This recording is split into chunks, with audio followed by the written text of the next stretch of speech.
সুপ্রিয় দর্শক, আজকের যাত্রাপথ ছত্রী বাঁধ থেকে কুদি বাজার পর্যন্ত। এই ছত্রী বাঁধ থেকে যেটা দক্ষিণ দিকে গেছে রাস্তা, সেটা ছত্রী বাজার যেতে পারবেন এবং ছত্রী হাই স্কুল যেতে পারবেন। আর সেদিকে না গিয়ে সোজা পশ্চিম দিকে গেলেই আপনারা পেয়ে যাবেন কুদি বাজার। আর এখানে ঢুকলাম সাননেয়ারিতে। এই সাননেয়ারি বাজারে প্রবেশ করব। আর এখানে ডান দিকে যে রাস্তাটা গেছে কোন গ্রাম আপনারা কমেন্ট করে জানাবেন। আর এখানে অনেক ক্রিকেট প্রেমীরা ক্রিকেট খেলছেন। আর ডান দিকের এই স্কুলটার নামও আমার ঠিক জানা নেই, আপনারা জানলে কেউ কমেন্ট করে জানাবেন। আর সেই পথ দিয়ে পুরো সোজা চললেই আমরা পৌঁছে যাব কুদি বাজারে। সাননেহারির পরে হচ্ছে বড়নেহারি। এই বড়নেহারির ঢোকার আগে যে পোলটা আছে, এখানে আমরা অনেক সময় গিয়ে আড্ডাও দিয়েছি। তো দেখতে পাবেন দর্শক, এই বড়নেহারি ঢোকার আগেই বাম দিকেই উপস্বাস্থ্য কেন্দ্র থাকে, পঞ্চায়েত অফিসও আছে, ধীরে ধীরে দেখতে পাবেন। এখানেই প্রবেশ করলাম আমরা বড়নেহারিতে, জনবহুল এলাকা। বড়নেহারি বাম দিকেই দেখতে পাবেন, এখানে সাইনবোর্ড দেওয়া আছে। ছত্রী গ্রাম পঞ্চায়েত অফিসও এখানে আছে, সঙ্গে এখানে উপস্বাস্থ্য কেন্দ্রও আছে। তো দেখতে পাচ্ছেন দর্শক, এই বাজারটার নাম হচ্ছে বড়নেহারি। এই বাজার থেকে বাম দিকে যে রাস্তা গেছে কোন গ্রাম সেটা আপনারা কমেন্ট করে জানাবেন। আর এখানে অনেক বাজার আছে, মাছ বাজার, সবজি বাজার, বিভিন্ন খাবার দোকান একাধিক থাকে। আর বাম দিকে একটা এখানে মন্দির আছে, এই রাস্তায় ঢুকলে সম্ভবত চণ্ডী মন্দির, আমার ঠিক জানা নেই, জানলে কমেন্ট করে জানাবেন। আর বাজার থেকে একটু বেরোলেই ডান দিকে একটা বাইকের গ্যারেজও দেখতে পাবেন। এই যে দেখতে পাচ্ছেন বাইকের একটা গ্যারেজ আছে ডান দিকে। যদি যাত্রাপথে কারো কোনো অসুবিধা হয় এই গ্যারেজ থেকে আপনারা সার্ভিসিংও করাতে পারেন। তারপর এই পুল থেকে বেরিয়ে যাব, সোজা গেলেই দেখতে পাবেন একটা সাইনবোর্ড আছে বাম দিকে। এই জায়গাটার নাম হচ্ছে, আপনারা যদি কেউ জানেন কমেন্ট করে জানাবেন।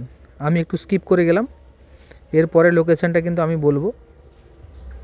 তো দর্শক, এইভাবে পাশে থেকেছেন, আমাকে সাপোর্ট করেছেন, তার জন্য সত্যি গর্বিত। তো একটু এগোলেই দর্শক দেখতে পাবেন জায়গাটার নাম, আবার একটা সাইনবোর্ড দেওয়া আছে। এই জায়গাটার নাম আমি বলে দিচ্ছি, এটার নাম হচ্ছে লালবাজার। লালবাজার থানা কিন্তু নয়, এটা লালবাজার, আমাদের পূর্ব মেদিনীপুর এগরাতেই লালবাজার আছে। আবার ডান দিকে একটা গ্যারেজও দেখতে পাবেন, এখানেও বাইক সার্ভিসিং হয়। তো দর্শক, এইভাবে ভিডিওটি ভালো লাগলে লাইক, কমেন্ট এবং বেশি বেশি করে শেয়ার করবেন। বলতে বলতে আমরা কুদি বাজার দিকে পৌঁছে গেলাম। আর এই রাস্তা থেকে আপনারা সোজা পথে যেতে পারবেন মোহনপুর। আর বাম দিকে বেঁকে গেলে আপনারা যেতে পারবেন দীঘা, এখান থেকে 34 কিলোমিটার, জলেশ্বর 32 কিলোমিটার। আর এখান থেকে ডান দিকে দেখতে পাচ্ছেন এখানে মৃৎশিল্পী ঠাকুর বানানো হয় এখানে।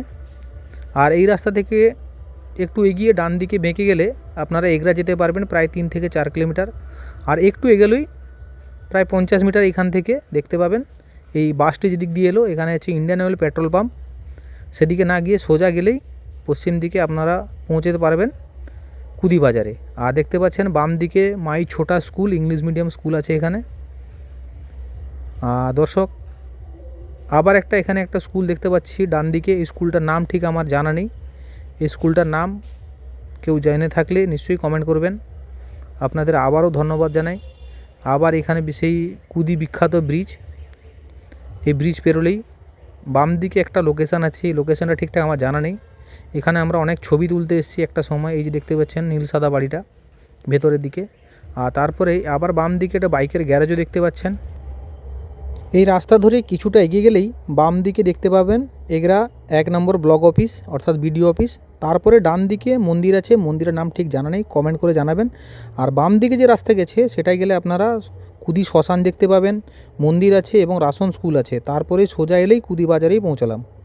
এই কুদি বাজার থেকে অনেকে কমেন্ট করেছেন, তো সব ভালো লাগলো ভিডিওটা করতে পেরে। আর এই জায়গা থেকে আবার বাম দিকে রাস্তা চলে গেলে প্রায় 34 কিলোমিটার দীঘা যাওয়ার রাস্তা। আর সোজা গেলেই জলেশ্বর, মোহনপুর, উড়িষ্যা যাওয়ার রাস্তা। আর পুরোপুরি কুদি বাজারটা পরিক্রমণ করে আপনাদের ঘুরিয়ে দেখাবো। একটু এগিয়েই বাম দিক থেকে যদি ঘুরে যাওয়া যায়, দেখবেন এই বাম দিকে ঘুরে গেলেই আমরা কিন্তু মূল ঠিকানায় পৌঁছে যাব, মানে টোটালি কুদি বাজার পরিক্রমণ করছি। আর এই দেখতে পাচ্ছেন ডান দিকে বিখ্যাত বৌদির চপের দোকান। এখানে যারা এসেছেন কমেন্ট করবেন। আর কুদির পাশাপাশি যিনাদের বাড়ি তিনারাও কমেন্ট করে জানাতে ভুলবেন না। পুরো সম্পূর্ণ বাজারটা পরিক্রমণ করে দেখালাম, কেমন লাগলো কমেন্ট করে জানাবেন। তো দর্শক, এই যে রাস্তা দেখতে পাচ্ছেন সোজা এদিক দিয়ে গেলে আপনারা দীঘা যেতে পারবেন। আর এদিকে বাম দিকে যে ঘুরে দেখাচ্ছি, এদিকে আপনারা কিন্তু এগরা যেতে পারবেন। তো ভিডিওটা কেমন লাগলো কমেন্ট করে জানাবেন সবাই।